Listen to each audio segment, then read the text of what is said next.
much of our field, our outdoor adventure, our experiential education, our outdoor education field, the safety world is focused on frontline instructor training, frontline instructor decision-making, frontline instructor skills building. Today I'm going to talk about the organization and what we do as managers. More importantly, this is anchoring ourselves to a bigger field around systems risk management, and that's the hot topic that folks are talking about, and that's what today is about. It's getting beyond the operator, getting beyond the instructor, and looking at what we do. I'm draping this in a perspective of an event, looking at an event, but regardless, this is about system interaction. That's the bottom line, and that's what we're going to pull out here. So we're going to start with talking about the operators and what that means, and then we're going to kind of pull it apart and go bigger and macro, and it'll land on our desk as a manager.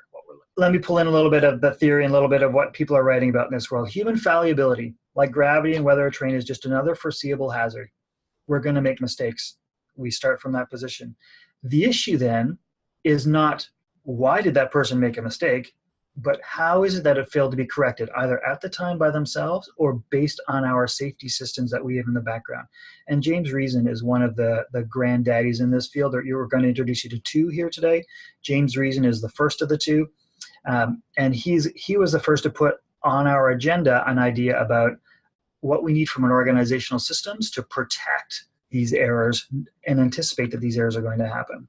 So we move then from our hazard-based approach to a systems-based approach. And that's the point of today's talk, is to anchor our adventure, our outdoor education, and our experiential education world with the greater systems-based approach that's happening. So here's your to-do list, drawing towards the end here. So if you have questions, you can send them in. We have our last 10 minutes free for questions here. So to-do list.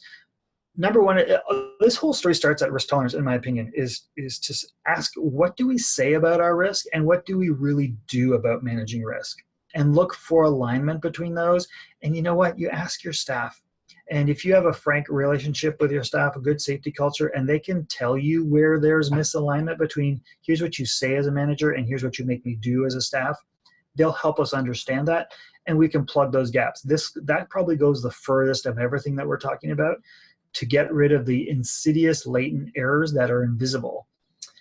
Number two on your to-do list, map out your core processes. That paper exercise is just so valuable. And you know what, for a new manager, I think this is what part of a training process, if somebody's coming into a logistics role or to a new supervisory role, is say, map out for me, step by step, draw them, connect all the pieces with arrows about how things work in this organization as we bring clients into the system, run them through a program, and send them on their way as a better, more rounder, more valuable person.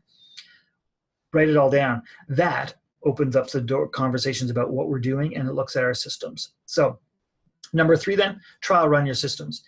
There's a bunch of ways to do this. Here's a simple way, which is a fast way, and you could do this right after our presentation. Go